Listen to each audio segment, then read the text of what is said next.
जय Hind officers. Welcome to officers पथ। एक जुनून, एक रास्ता। ऑफिसर्स पथ पे आपका स्वागत है। मैं लेके आ चुका हूं आपके लिए फिर वही। देखो इस मैं एक आपके लिए खुशखबरी भी लाया हूं, बट उससे पहले एग्ज़ाम पैटर्न चेंज हो रहा है। क्या पढ़ना है क्या नहीं पढ़ना है, बिकॉज गर्ल्स के लिए ना आजकल एग्ज़ाम बहुत डिफ़िकल्ट कर दिया गया है। And you should to know about it कि क्या आने वाला है क्या नहीं आता है। ठीक है, अगर फर्स्ट बार दे रहे हो तब भी, और रिपीटर हो तो तुमको पता हो चुका होगा कि क्या क्या है। बट रिपीटर होने के साथ साथ ये भी पता होना चाहिए, रिपीटर हो मेंटोर तो चाहिए ना, मेंटोरशिप सेशन वो भी आपके लिए इस वीडियो में दिख जाएगा, बता दूंगा। एंड एंड टेलीग्राम चैनल को ज्वाइन कर लो। इसको सर्च कर लेना ऑफिसर्स पथ। टेलीग्राम पे सर्च करो ऑफिसर्स पथ और उसको ज्वाइन कर लो। प्लीज़ लाइक एंड सब्सक्राइब और शेयर भी कर देना अपने दोस्तों के साथ जो आपके जूनियर्स। अब देखो एनडीए वाले आ रहे हैं ना सीडीएस में, तो उनके साथ शेयर करो यार। लास्ट बैच चला था बढ़िया सा अपना, है ना। तो ऐसे ही देखो, ये गेट आपके लिए इंतजार कर रहा है। क्या गेट, इस क्या नाम है, ऑफिसर्स ट्रेनिंग एकेडमी। योद्धा गेट आपके लिए इंतजार कर रहा है। Let's get entry. और जो ये ओ का बैच होने वाला है 125th बैच, इसमें आपको एंट्री लेनी ही लेनी है। इसके लिए मेहनत करनी ही करनी है। अब वो ओ हो या एफ कैट, दोनों आप एग्ज़ाम दे रहे हो। बाय द वे, मैं आई के लिए आपके लिए एक टीचर हायर कर रखा है, वो आपको बताएंगे। बट जो ओ का है वो मैं आपके लिए बता देता हूँ। ठीक है, सॉरी। हाँ, चलो स्टार्ट करते हैं। तो 140 दिन बचे हैं मोटा मोटी, कि आपके एग्ज़ाम में 140 दिन रह गए हैं। वही आपका पुराना पैटर्न, 4.5 मंथ वाला, यही समझ लो। पहले 8 मंथ से हम लोग 4.5 मंथ पे आ चुके हैं, 140 दिन रह गए। अब तो जाग जाओ, अब तो जाग जाओ यार, नहीं तो फिर कहोगे अगले अटेम्प्ट में देंगे। कब तक अगला अटेम्प्ट चलाते रहेंगे। चलो कोई नहीं, आगे बढ़ते हैं इसके लिए। एंड ये आपका कुछ प्रोग्राम सेट कर रखा है मैंने, आप इसको प्रेफर कर सकते हो। बाकी स्ट्रेटजी सबकी अपनी अपनी अलग अलग होती है। मतलब रात में आप फ़ोन चलाते रहोगे, फालतू का रील स्क्रॉल करोगे, इससे अच्छा है 1 बजे तक आपको सोना है। एंड आई होप कि आप 7 बजे तक उठ जाओगे। ठीक है, 7 बजे उठोगे और 7 से 8 1 घंटे तक अपनी वॉक एक्सरसाइज जो भी करनी है वो कर लेना। फर्स्ट स्लॉट निकालना 8 से 10 का, 2 घंटे बैठ के पढ़ लेना। ठीक है, फिर उसके बाद 11 से 1 तक का ब्रेक ले लेना। उसमें आपका लंच वंच जो भी करना है सब कर लेना। ठीक है, एंड सेकेंड स्लॉट आपका होना चाहिए 16 से, मतलब 4 बजे से 6 बजे तक का। फिर एक ब्रेक ले लो 6 से 7 का। इसमें आप इवनिंग वॉक पे चले जाओ, या रील स्क्रॉल करना है, या अपने बाबू सोना जो भी करना है वो कर सकते हो उस टाइम पे। एंड उसके बाद आपका थर्ड स्लॉट रहेगा डिनर का। 7 से 9 के बीच में आपको डिनर पूरा कर लेना है। एंड आपको रिवाइज करना। देखो, पढ़ना जरूरी नहीं है कि आपने एक दिन में, पूरे दिन में कितना पढ़ा। इट इज़ इम्पॉर्टेंट कि आपने जो पढ़ा है उसको रिवाइज कितना किया। ठीक है, रिवीजन का एक ही तरीका होता है। क्या तरीका है वो मैं अभी बताऊंगा, कैसे आपको रिवीजन करना है। उससे पहले मैं सिलेबस के बारे में बता दूंगा आपको। मोटा मोटी सब सिलेबस सबको पता है क्या सिलेबस है। देखो ठीक है, ये आपका जो नोटिफिकेशन आती है उसके अंडर मेंशन होता है। क्या मेंशन होता है, these question paper will be design to test the candidates understanding of English. अब भैया, अंडरस्टैंडिंग ऑफ इंग्लिश कैसे इंप्रूव होगी, आपको एक ही चीज़ करनी है, अंडरस्टैंडिंग ऑफ इंग्लिश ऐसे इंप्रूव होगी। कैसे इंप्रूव होगी, आपको नॉवेल्स पढ़ने हैं, नॉवेल पढ़ना है, न्यूज़पेपर पढ़ना पड़ेगा, डेली न्यूज़पेपर पढ़ना है। ठीक है, मतलब रीडिंग से ही आपकी अंडरस्टैंडिंग डेवलप होती है। जब तक आप रीडिंग नहीं करोगे आप इंग्लिश को नहीं समझ सकते। कितनी भी ग्रामर पढ़ लो भाई, ग्रामर से अब तो क्वेश्चन क्या ही आते हैं, देख रखा होगा ना। ठीक है, क्या मिल जाएगा, मैक्स टू मैक्स 10 से 12 क्वेश्चन मिल जाएंगे आपको ग्रामर बेस्ड। ठीक है, भाई ग्रामर के चक्कर में मत पड़ो, उन टीचर्स के चक्कर में मत पड़ो जो आपको पूरा दिन ग्रामर करवा रहे हैं। You have to prepare for your exam. यहाँ पे पीएचडी भी नहीं करनी होती है। आप ग्रामर किए जा रहे हो और वोकैब की एक सीरीज उठा ली है, पूरी वोकैब भी करते जा रहे हो, नहीं यार, बिल्कुल नहीं करना है। ठीक है, अपना माइंड सेट ऐसा बनाओ कि आपको अंडरस्टैंडिंग हो, कैसे अंडरस्टैंडिंग हो, आप नॉवेल पढ़ो, नॉवेल को रिलेट कर पाओ, पहले पेज को दूसरे पेज से रिलेट कर पाओ, ऐसे पढ़ना है। न्यूज़पेपर पढ़ो, न्यूज़पेपर का आर्टिकल आज के आर्टिकल को कल के आर्टिकल से रिलेट कर पाओ, ठीक है, इतनी अंडरस्टैंडिंग रखनी है। एंड जो न्यूज़पेपर में आपको वोकैब लगे कि ये मुझे नहीं आती है, उसको नोट डाउन करो। मैक्स टू मैक्स 5 से 10 वोकैब को आपको डेली डाउन नोट करना है अपनी कॉपी पे, क्योंकि इससे ज़्यादा अगर आप नोट करोगे तो उसको आप रिवाइज नहीं कर सकते। एंड रिवीजन इज इम्पॉर्टेंट, ठीक है। तो आपको मोटा मोटी आपको पता ही है कि क्या क्या आता है। स्पोर्टिंग एरर आते हैं 10 आते हैं, ठीक है। पार्ट ऑफ स्पीच आते हैं, देखो इस बार 10 और प्लस 5 दो टाइप के आ गए थे ना, 15, ठीक है। पार्ट ऑफ स्पीच आता है, और पार्ट ऑफ स्पीच में क्या है, आप पार्ट ऑफ स्पीच को आइडेंटिफाई करने के लिए पूरा पार्ट ऑफ स्पीच पढ़ने की जरूरत ही नहीं है ना। कुछ कीवर्ड हैं, कुछ रूल्स हैं, उनको ही पढ़ना है। फालतू का टीचर्स के चक्कर में मतलब क्या ही लोगों ने बना के रखा है, ग्रामर को पढ़ाते चले जा रहे हैं, पढ़ाते चले जा रहे हैं। भाई इतनी नहीं पढ़नी है, कुछ चीज़ें हैं स्पेसिफिक, उतना ही पढ़ना है, ठीक है। अपने नोट्स का मैसअप मत बनाओ जो कि आपको आगे चल के प्रॉब्लम खड़ी करेगा, ठीक है। PQRS, अब भाई PQRS कैसे होंगे। अब PQRS की तुमने टीचर्स की सेशन देख ली है, हो जाएगा नहीं भैया, जब तक खुद से प्रैक्टिस नहीं करोगे तब तक कुछ नहीं होने वाला। चाहे वो S1 X6 हो, चाहे PQRS हो, भैया पैराजम्बल ऐसे नहीं होते हैं कि टीचर ने बोल दिया, टीचर तो यार तुमको सेंटेंस दे दिया, टीचर ने करवा दिया, तुमसे हो जाएगा। टीचर के सामने तो हो जाता है, उसके बाद अब तुम्हारे एग्जाम में बैठ के टीचर थोड़ी ना कराने आएगा, उसके लिए खुद ही प्रिपेयर करना पड़ेगा। और खुद के प्रिपेयर करने के लिए क्या करना पड़ेगा, डेली प्रैक्टिस, है ना। Daily practice is important. अब डेली प्रैक्टिस PQRS की करो, पैराजम्बल की करोगे, लेकिन उससे पहले क्या होना चाहिए कि आप न्यूज़पेपर पढ़ोगे तो आपको अंडरस्टैंडिंग ऑफ इंग्लिश बढ़ेगी, जिसकी बेस पे आप PQRS और S6 करोगे, ठीक है। यहाँ पे 20 क्वेश्चन मिल जाएंगे, 20 क्वेश्चन, समझ रहे हो, 20 क्वेश्चन इससे मिल जाते हैं, ठीक है। और सिनोनियम एंटोनियम्स आते हैं। सिनोनियम एंटोनियम्स कैसे आते हैं भाई, प्रीवियस ईयर की जितनी भी वोकैब है, जितनी भी वोकैब है उसको पढ़ना है बाई ऑप्शन, चाहे वो NDA वाली भी कर लेना, CDS वाली कर लेना, ठीक है। दो ये कर लेनी है, इतना कर लो, इट्स परफेक्ट फॉर यू, ठीक है, इतना ही बहुत है। सिलेक्टिंग वर्ड्स आते हैं, ठीक है, सिलेक्टिंग वर्ड आते हैं, वो मैं करा दूंगा। कॉम्प्रेंशन, अब देखो कॉम्प्रेंशन आ गया, कॉम्प्रेंशन आया ना।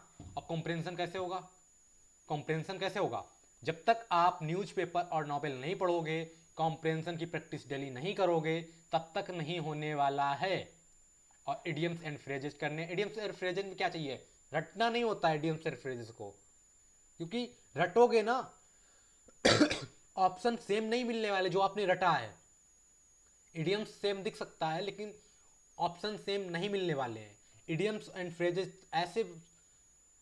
ऐसी वोकैब है जिसको आप अंडरस्टैंड करके ही सॉल्व कर सकते हो, बिकॉज जो इडियम्स होते हैं और फिर इडियम्स फ्रेजेस होते हैं उनकी लिटरली मीनिंग सेम नहीं होती है। तो इसके लिए आपको कुछ नहीं, अंडरस्टैंडिंग डेवलप करनी है, डेली प्रैक्टिस करोगे हो जाएगा। फिलअप्स, फिलअप्स में आपको ग्रामर बेस्ड मिलेगा। अब ग्रामर में क्या मिलेगा भाई, मेन चैप्टर आता है प्रीपोजिशन पढ़ लो भाई, एडजेक्टिव पढ़ लो, ठीक है। आर्टिकल, आर्टिकल कर लो, आई 3-4 हैं, इसके लिए इतना ही करना है, फालतू का लेके मत बैठो। अब मैं कोर ऑफ इसका बता दूं क्या क्या अभी तक ट्रेंड में चल रहा था, ठीक है। ये देखो 2025 से 2019, मतलब 2019 से 2025 तक का एनालिसिस लेके आया हूँ आपके लिए, क्या ट्रेंड में आया है। स्पोर्टिंग एरर आ रही है, देखो स्पोर्टिंग एरर मिल रही है ना, स्पोर्टिंग एरर में पूरा नहीं करना है, क्या करना है, कुछ टॉपिक्स हैं उनको पढ़ लेना, कुछ ग्रामर्स है उसको पढ़ना है। अब पर्टिकुलर क्या करना है, वो ग्रामर पढ़ ली, उसके बाद PYQ कर लो, क्योंकि PYQ के बेस्ड ही सारी आ रहे हैं ना क्वेश्चन, कोई भी पेपर उठा के देख लेना, PYQ से सॉल्व होने वाले हैं क्वेश्चन, है ना। कॉम्प्रेंशन, भले ही कॉम्प्रेंशन नहीं आ रहा है इसकी, भले ही कॉम्प्रेंशन नहीं आ रहा है, बट कॉम्प्रेंशन पढ़ना एक बार नहीं आया, 2 पेपर में नहीं आया ना 1 साल, तुम कोई भगवान हो कि अगली बार भी नहीं आएगा? आएगा ना। कॉम्प्रिहेंशन के लिए क्या करना पड़ेगा? उसकी प्रैक्टिस करनी पड़ेगी। प्रैक्टिस कैसे करोगे भाई? नॉवेल पढ़ लो, न्यूज़पेपर पढ़ो, और जो प्रीवियस ईयर में कॉम्प्रिहेंशन दे रखा, चाहे एसएससी का पेपर उठा लो, एसएससी वाले से कर लो, ठीक है। ये देखो सिलेक्टिंग वर्ड्स आते हैं, ऑर्डरिंग ऑफ वर्ड्स, वो एक वर्ड दे दिया उसको, अब उसको 4 सेंटेंस दे दिए तुमको, अब उसमें आइडेंटिफाई करना कौन से करेक्ट है कौन से इनकरेक्ट है। ये तभी करोगे ना जब अंडरस्टैंडिंग होगी। वोकैब पता होनी चाहिए, उसके साथ साथ आपको जो इंग्लिश है उसकी अंडरस्टैंडिंग होनी चाहिए, तभी कर पाओगे, है ना। उसके साथ देखो वोकैब का ट्रेंड बढ़ने लगा है, 50 2 पेपर हुए 2025 के, दोनों पेपर में जो वोकैब का ट्रेंड रहा है 50 क्वेश्चन का रहा है, ठीक है। 50 क्वेश्चन मतलब 120 में से 50 यही आ गया यार, 70 का बचा है। फिर 70 में क्या आया आपका? 10 क्वेश्चन आपके स्पोर्टिंग एरर के मिलते, ग्रामर के, बाकी तो यही है।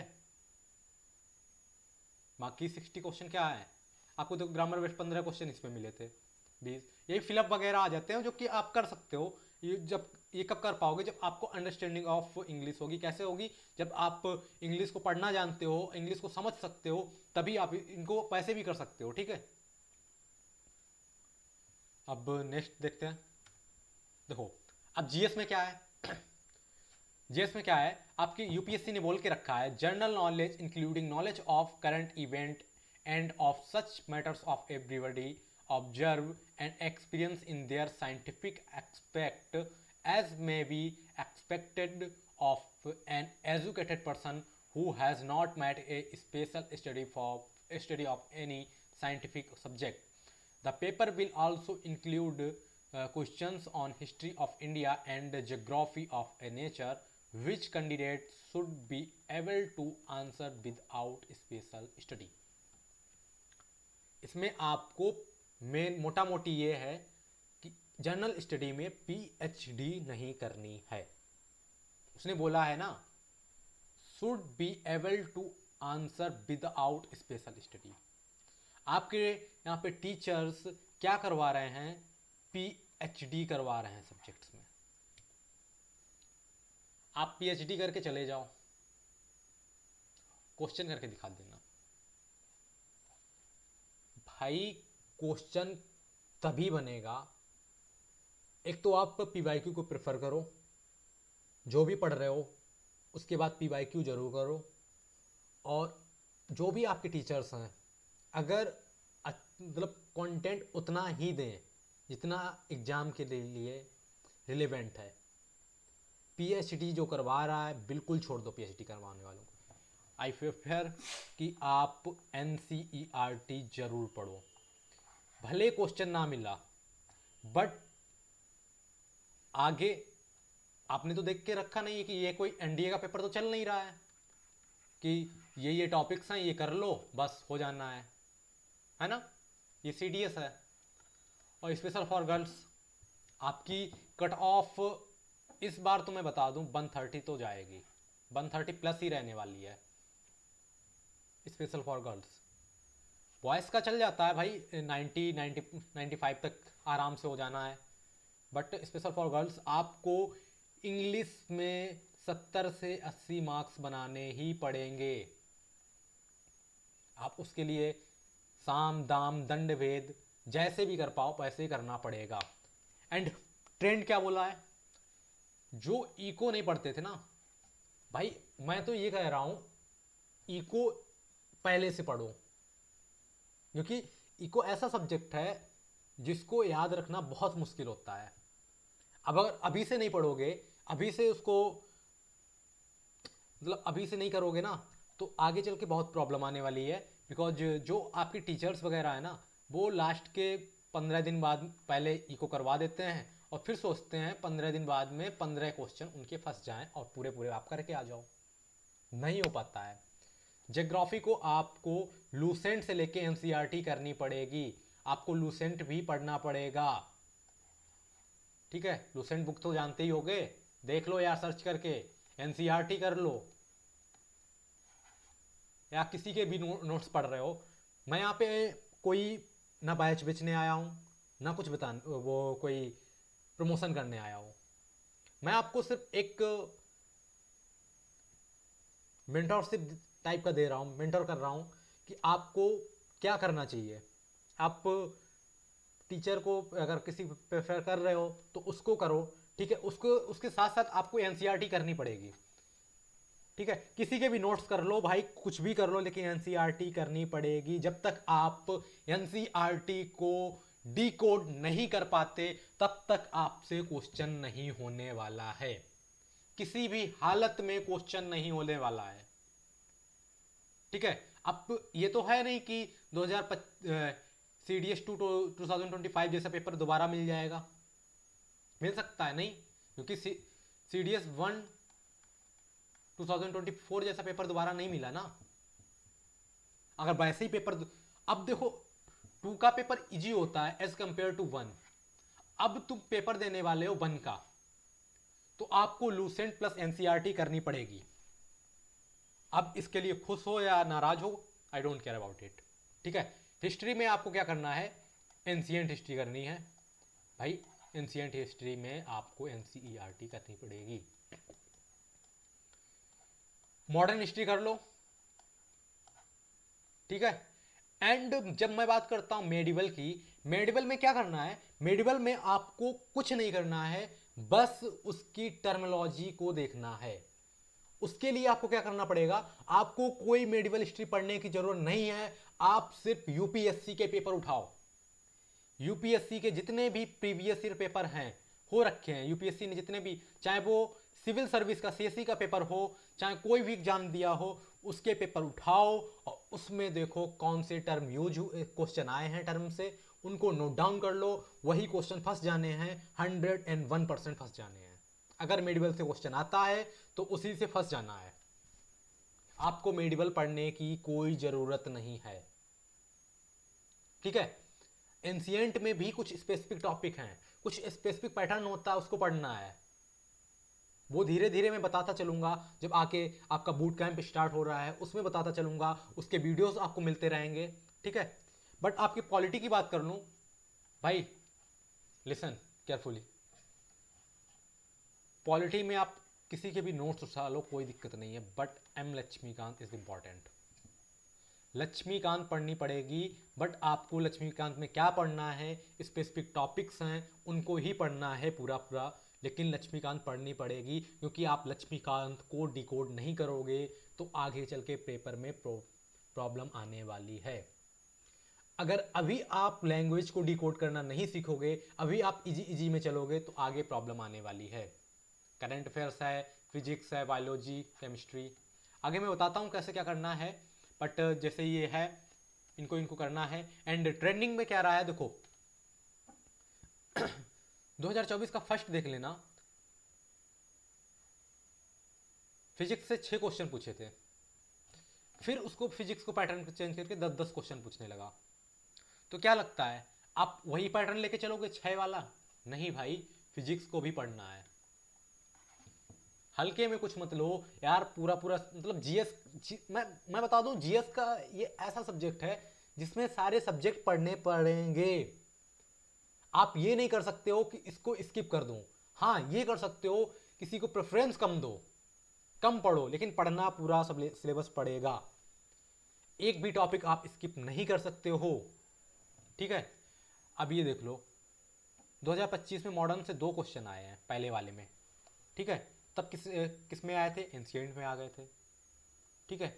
और मेडिवल से 1 या 2 क्वेश्चन आते ही हैं, मतलब मेडिवल से आपको 2024 के फर्स्ट में 19 मिले थे, पहले क्वेश्चन इतने मिले थे। बट आपको ये लगेगा कि अब मेडिकल को स्किप कर दे, नहीं, स्किप क्या मतलब क्या करना है, आपको मेडिकल को स्किप नहीं करना है। आपको सीएससी के जो भी पेपर हुआ है, जो भी प्रीवियस ईयर पेपर हुआ है भाई, 5 साल के उठा ले, ज़्यादा नहीं तो 5 साल के उठा ले, 5 साल के पेपर उठा के और उनकी टर्मिनोलॉजी देख लो, बस इट्स इनफ फॉर यू। इतने में बन जाने हैं क्वेश्चन, ठीक है। करंट अफेयर्स में अब कहोगे करंट अफेयर्स के क्वेश्चन फंसते ही नहीं है, 6 महीने के करंट अफेयर्स पढ़ते हो नहीं फंसते हैं, ठीक है। भाई मैं एक बात बताऊं, आप 6 मंथ की करंट अफेयर्स को अच्छे से करो, प्लस 6 मंथ की करंट अफेयर्स को रिलेट करते हुए करो, ठीक है, मतलब मोटा मोटी 1 से 1.5 साल की करंट अफेयर्स करनी पड़ेगी। आप कहोगे बहुत ज़्यादा भाई, आपको 8 महीने में मिले थे पढ़ने के लिए, ज़्यादा तो है, मुझे भी पता है ज़्यादा है। और ये भी नहीं है कि करंट अफेयर्स क्वेश्चन आए भी, हो जाता है ना। आपको पिछली बार दिखा होगा कि इस 6 मंथ के कोई क्वेश्चन ही नहीं दिख रहे, 1-2 क्वेश्चन दिख रहे लग, बट उसने पीछे वाले पूछ लिए। तो आपको मोटा मोटी 1 से 1.5 ईयर की करंट अफेयर्स पढ़नी है, ठीक है। बट 6 मंथ की करंट अफेयर्स ऐसी होनी चाहिए कि वो आपके जो माइंड में है वो मैप के टाइप में बनी होनी चाहिए। मैं अब देख रहे हो स्टैटिक की बैटरीज कितनी बढ़ी चला है, 16, 6, 16, 18, 14। अब देख रहे हो उस टाइम पे क्या चला था, 20, 24। भाई स्टैटिक कहाँ से होगी, मैंने आपको बताई ना, लूसेंट लूसेंट करनी पड़ेगी। अब उनके चक्कर में मत पड़ना जो कहते हैं लूसेंट से 4 क्वेश्चन आते हैं, ठीक है। मैंने भी एक जगह क्या ही बताऊं, एक कंपनी ज्वाइन करने वाला था, अब उसका नाम नहीं ले सकता। वहाँ पे बात इसी पे स्टार्ट हुई कि आप किस सब्जेक्ट में क्या करवाओगे, किस पे मतलब फोर्स करोगे किस चीज़ को। मैंने उस टाइम पे बोला था, बात है 2025 के जो CDS है 2, इसके स्टार्ट की बात है। तब मैं एक कंपनी ज्वाइन करने वाला था, ठीक है। उस टाइम पे मैंने बोला था कि सर पैटर्न चेंज हो रहा है, हम मैं प्रेफर करूँगा लूसेंट के वो टॉपिक्स जो पैटर्न चेंज होने के साथ साथ आ रहे हैं वो पढ़ने चाहिए। सर के यहाँ पे एक सीनियर क्या ही बोतनू बैठे हुए थे, वो बोलते हैं जो लूसेंट है, जो स्टैटिक पार्ट है उससे 4 क्वेश्चन आते हैं। मैंने सर से बोला आप इस बार देख लीजिएगा, और सर ने देख लीजिए। सर अगर आपने वीडियो देख रहे हो तो देख लीजिए इस बार स्टैटिक जीके से कितने क्वेश्चन आए थे, 20 क्वेश्चन। समझ रहे हो क्या पैटर्न खेल रहा है वो, मतलब यूपीएससी के पैटर्न को समझना पड़ता है, यूपीएससी के पैटर्न को एनालिसिस करना पड़ता है। और यूपीएससी के पैटर्न को एनालिसिस तभी कर पाओगे जब आप यूपीएससी के सारे पेपर पे ध्यान देते हो। सारे पेपर का मीन्स मैं सिर्फ बात नहीं कर रहा कि आप सीडीएस के पेपर पे ध्यान दे रहे हो, मैं बात करता हूं कि अगर सीएससी का पेपर हो रहा है तो आपको सीएससी का पेपर भी देखना पड़ेगा। अगर आपका सीएपीएफ का पेपर हुआ है तो सीएपीएफ के पेपर पे भी ध्यान देना पड़ेगा। यूपीएससी ने आपके ग्रेजुएट लेवल के जितने भी एग्जाम करवाए हैं उसको देखना पड़ेगा, उसके अकॉर्डिंग ही आप बता सकते हो कि आगे पेपर में क्या चेंजमेंट आ सकता है, ठीक है। नाउ अब आपको क्या करना है, मेन तो ये है ऑफिसर्स पद आपके लिए सीडीएस बूट कैंप ला रहा है, जिसमें मैं प्रिपेयर कर रहा हूं। फर्स्ट ऑफ ऑल बात यह है यहां पे कोई कोर्स नहीं बिक रहा है, ठीक है। मैं सीरियस स्टूडेंट उठाऊंगा, मैक्स टू मैक्स सीट है आपके पास 25 कर दें, मेरा मन तो 15 था, चलो वो आप पे डाल देता हूं, मैं ले लूंगा आप 30 बंदे। 50 फर्स्ट 50 ऐसे होंगे जो गूगल फॉर्म भरेंगे, उसमें से एक टेस्ट होगा एंड आपका इंटरव्यू होगा। उसके बाद आप हमारे टेलीग्राम चैनल से जुड़ेंगे, चैनल मीन्स ग्रुप से जुड़ेंगे, जहाँ पे आपको डेली मेंटरशिप, डेली कैसे क्या पढ़ना है वो पूरा सिखाया जाएगा, ठीक है। एंड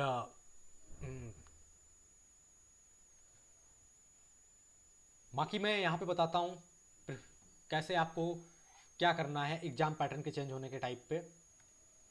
देखो गर्ल्स को क्या देखना है,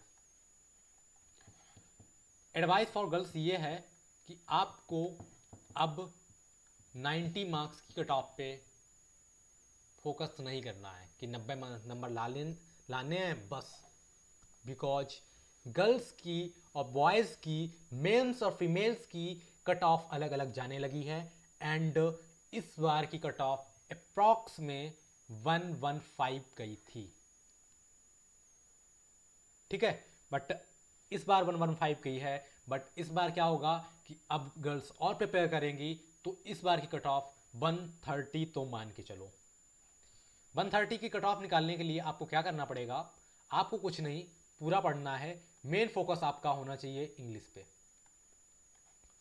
इंग्लिश पे पढ़ने के लिए आपको क्या चाहिए, नॉवेल डेली रीड करना है एंड पीवाईक्यू डेली सॉल्व करना है, ठीक है। 100 दिन का प्लान बनाओ, बाकी मैंने पीडीएफ भेज के रखी, प्रेफरेंस आपको वहां से मिल जाएगी। एंड मैं अभी भी डालूंगा एक कि आपको कैसे क्या पढ़ना है। 100 दिन का प्लान बनाओ जिसमें आपको फुल सिलेबस निपटाना है, ठीक है। आपका एफ कैट का एग्जाम भी इसी में है, जो एफ कैट दे रहे हैं, जिसके भी 60% ग्रेजुएट में हैं, तो प्लीज़ एफ कैट का फॉर्म भर दो भाई, एक एफएसबी मिल जाएगी, ठीक है ना। तो आपको इंग्लिश में क्या करना है, नॉवेल करना है, न्यूज़पेपर पढ़ना है, उसके साथ साथ पीवाईक्यू करते चले चलो, ठीक है। एक वीक में एक मॉक पेपर देते चलो, मॉक पेपर किसी का भी कर लो यार, सब सब अच्छे ही हैं, ठीक है। एक मॉक पेपर देते चलो जिससे आपको एक अंडरस्टैंडिंग रहे कि आप कहाँ पे लाई कर रहे हो, ठीक है। इस पे आपको फोकस करना है।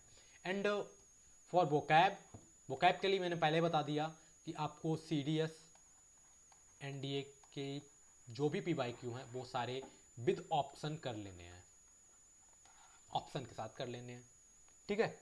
एंड आपको मैं पैराजंबल करना सिखा दूंगा, S1 S6 करना सिखा दूंगा कैसे करना है, स्पोर्टिंग एरर में भी बता दूं कैसे स्पोर्ट करते हैं एरर को। बाकी मैं बता दूं जीएस के लिए आपको क्या करना है। देखो जीएस में आपको जो साइंस का, साइंस की साइड है, जैसे कि बायोलॉजी, बायोलॉजी में 9th एंड 10th की साइंस करनी है। 9th एंड 10th की साइंस के साथ साथ आपने सीडीएस जर्नी चैनल सुना होगा, cds.journey पे जाइए, वहां पे डिजिटल नोट्स पड़े हुए हैं, फ्री के डिजिटल नोट्स पड़े हुए हैं, उसको उठाना और उसको पढ़ लेना, ठीक है। बाकी मैं जो दूंगा वो यूजफुल है, आराम से कर सकते हो। बट मैं ये भी बता दूं कि आप, क्योंकि जो मैं दूंगा वो उसमें टाइम लगने वाला है और आपके पास 140 दिन का टाइम है, आप कौन सा सब्जेक्ट स्टार्ट कर रहे हो आपको नहीं पता है ना। तो मैं यही प्रेफर करूंगा कि आप जाओ बायोलॉजी की 9th एंड 10th की बुक उठाओ, पढ़ो, और उसके बाद cds.journey के नोट्स उठा लेना, डिजिटल नोट्स, और उससे पढ़ लेना।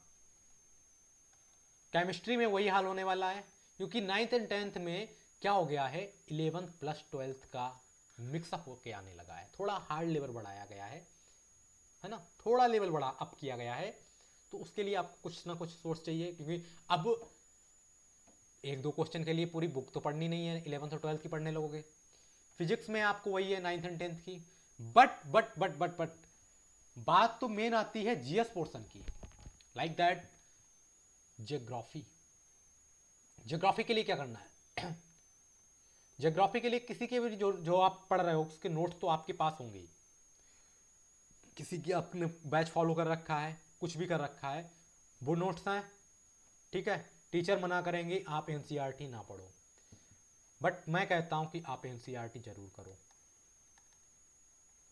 एनसीईआरटी जरूर करना भाई, बिल्कुल। लड़कियों तुम तो सुन लो भाई, सुन लो, प्लीज एनसीईआरटी कर लेना। फॉर हिस्ट्री लोग कहते हैं छोड़ दो, बट मैं कह रहा हूं कि कर लो, बट थोड़ा थोड़ा करते रहो।